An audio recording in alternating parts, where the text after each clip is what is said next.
Good afternoon, everybody, and today we've got a breaking update for the next major milestone in the Old Realms: War in the Mountains. The Dwarves, Greenskins, new maps, some fresh magic. We're going to go over everything they've confirmed so far, but before we dive in, I want to give a big, massive thanks to ModDB and the Old Realms team, artists, coders, scene builders, writers, playtesters, translators. You guys are building something special. You know it. And the community sees the grind. We love it. Us Warhammer fans appreciate the hell out of you. Links to ModDB's website and their Discord are going to be in the description. So make sure to drop them some love if you get a chance. So let's get to it.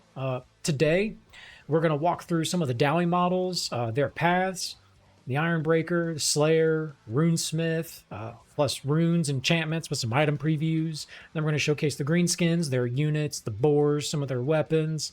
And then we're going to finish it off with some of the Empire's new class implementation and the arrival of everyone's favorite Winds of Shaiish, some death magic. So let's get into it. Okay, so starting off with the Dowie, we've got some dwarf militia here, looking super cool with their beard ornaments, their beard jewelry. They look like they got some pretty basic Dowie armor. And we tab on through, we see the dwarf warrior, less armor but more armor at the same time. Got a helmet on, looks pretty super cool. And then we've got the classic Ironbreaker.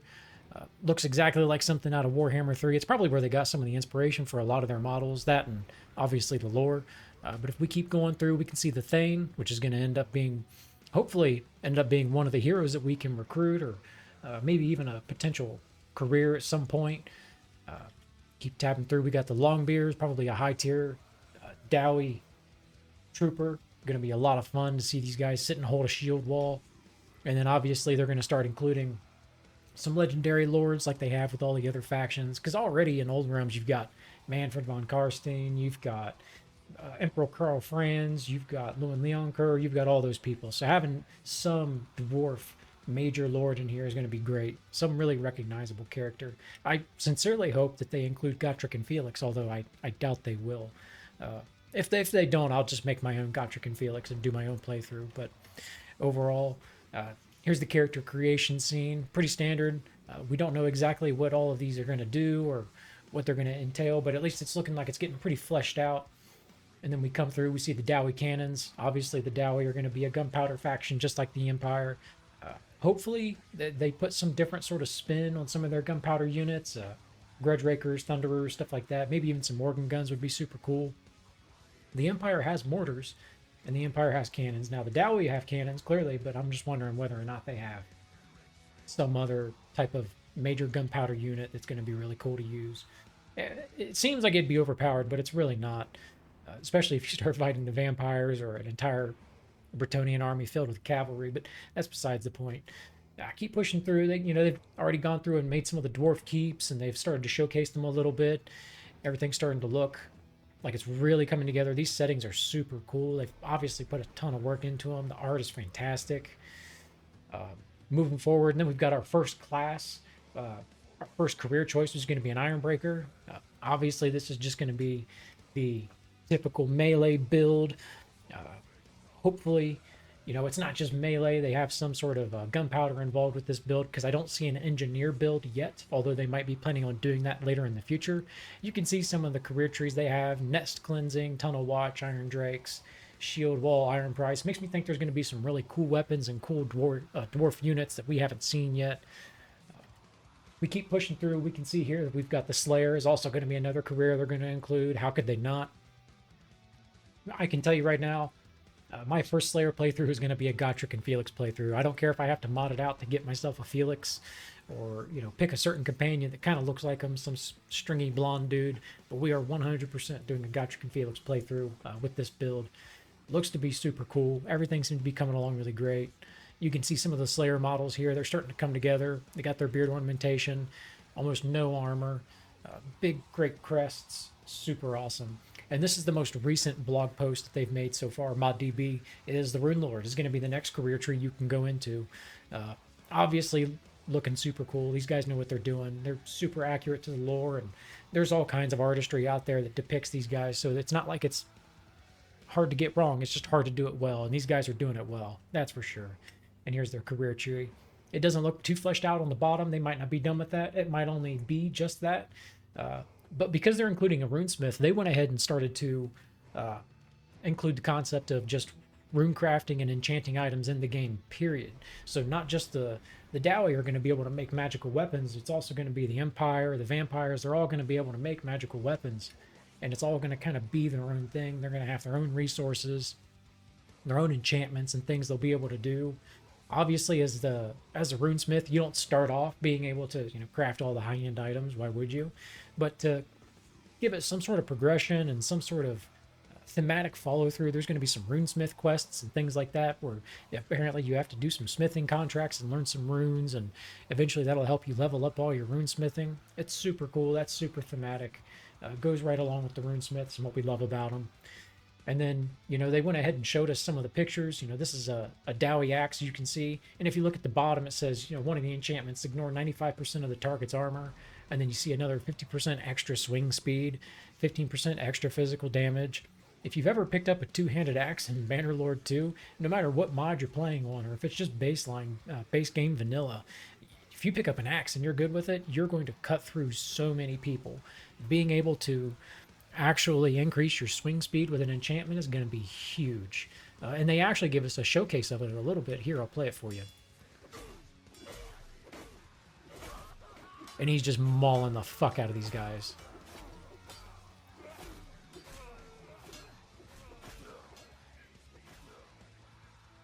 And that's why we love our short kings. But then we got to go into the greenskins, the green boys, the green tide.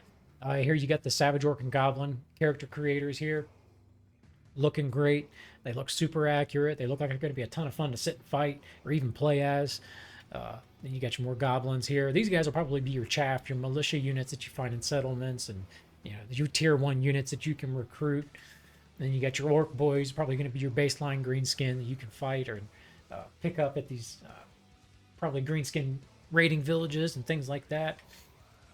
The orc biggin, you got another one, and these guys are super metal. They've got all kinds of body parts and heads on them. Super, super cool. They've done a great job with this artistry. Whoever is in charge of all this, you're doing a fantastic job. Obviously, you can see at the bottom, artstation.com/TomShaw1. Tom Shaw, man, you are killing it. You are out there killing the game, that's for sure.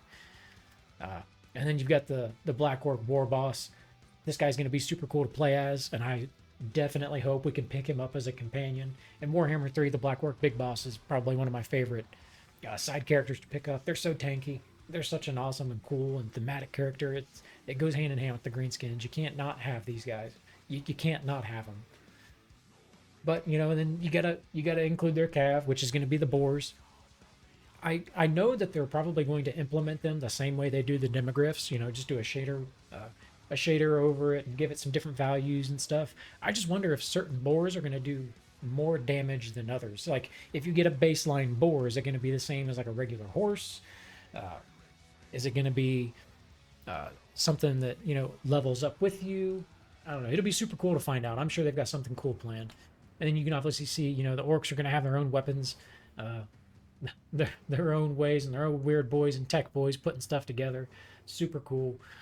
But then the Empire is going to get a little bit of love. They're going to get a knightly order career tree, because up until this point they've just had the mercenary career tree, the magister, and then the warrior priest. And if you wanted to be like a knight, you could pick the mercenary and just play as a knight. You could role play. But now actually having it as an actual career is going to be super cool. It's very thematic. They're also intending to include, if I am not mistaken, a warrior priest of Ulrich and an empire captain as companions that you can recruit, which is fantastic. Because up until this point, you couldn't recruit the warrior priests of Ulrich, even though they were in the game. Some of them were leading armies and stuff like that. The empire captain didn't exist at all, but like I said, including them is going to be awesome, because up until that point, you just had the warrior priests to lean on. Me personally, I would just always go into Bretonia and recruit some knights and just have them run around and be absolute beat sticks for me if I needed some fighters. But including the captain is going to be great. It's going to be good for the game. But then also, they're going to include the Lord of Death, the Lord of Shaiish. It hadn't been included yet, but we're going to get a nice visual of it. They've already put out videos of it. It's going to be fantastic. The Purple Sun, debuffing their leadership, basic lore of death kind of stuff. It's going to be really awesome. But as far as enchanting goes, the Empire and all of them, they're also going to get their own forms of enchanting. Like here on this, you can see a greatsword, 25 extra fire damage, 20% to summon a fiery explosion upon dealing damage. I'll just go ahead and show you guys that video here.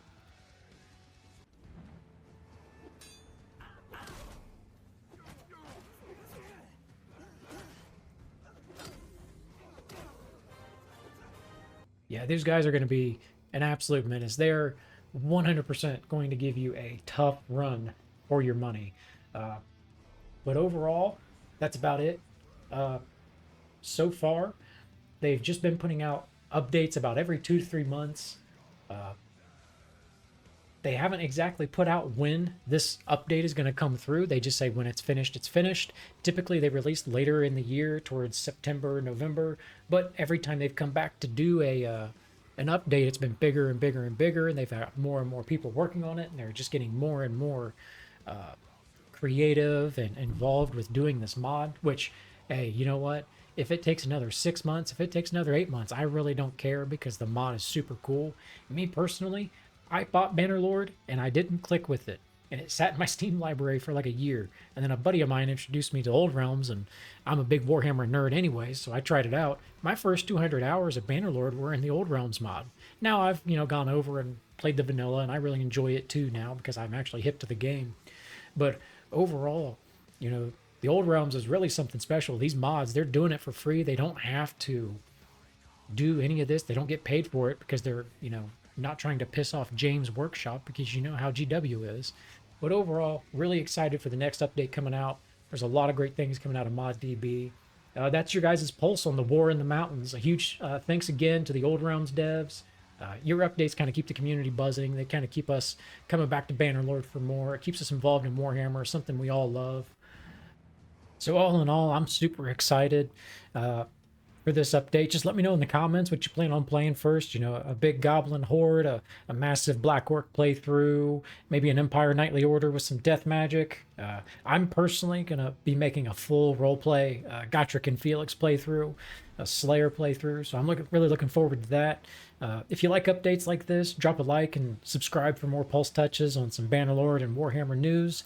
I appreciate you guys, and I will see you in the mountains.